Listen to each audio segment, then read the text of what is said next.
Ng'ennaku z'omwezi 11 omwezi ogwokuna omwaka 2021 Uganda yakola endagaano y'okutambuza amafuta ne Tanzania nga kwe kulina amakampuni ag'enjawulo era nga gaakuyita mu payipo.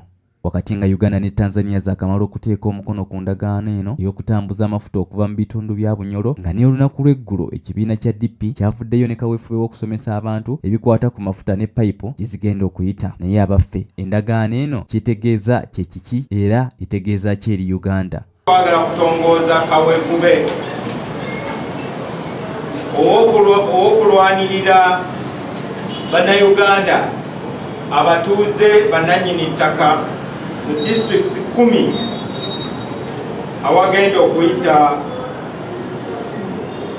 pipeline y'amafuta gye baatuuma East African crude oil pipeline. Endagaano eno eggulawo okutandika okuzimba payipo egenda okutambuza amafuta okugajja e Buliisa mu Bunyoro okugatwala mpaka Tanga mu Tanzania, nga omulimu guno baguyita East African Crude Oil Pipeline EACOP, era nga ly'erinnya lya payipo egenda okutambuza amafuta gano.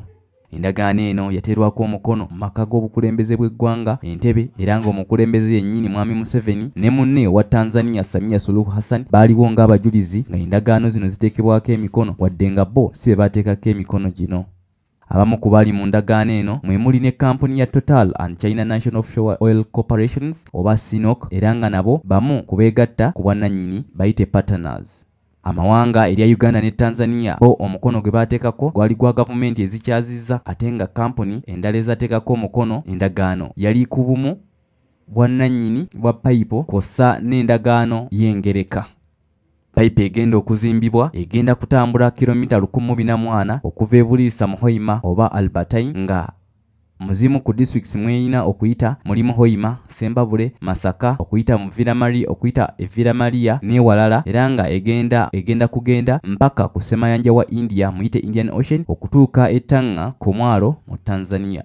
Endagaano eno egenda okutwala obuwumbi bwa dola za Amerika 3.55, era nga ye payipo y'amasannyalaze ebuguma egenda okuba nga yesinga ebbugumu mu nsi yonna, esinga obuwanvu mu nsi yonna. Ya bbugumu kubanga ekika ky'amafuta ekiri mu Uganda gakusaanuula era gakwatanga omusubbaawa mu butonde bwago, era nga Uganda yazuula amafuta kumpi ebigalani ebisoba mu buwumbi 6.5. Wabula nga bino byonna bigenda mu maaso, tekimanyiddwa bulungi oba bannayuganda bagenda kuganyulwa mu mafuta gano nga bwe kyetaagisa. Nze Arafat Musoke, STV Select ey'enjawulo.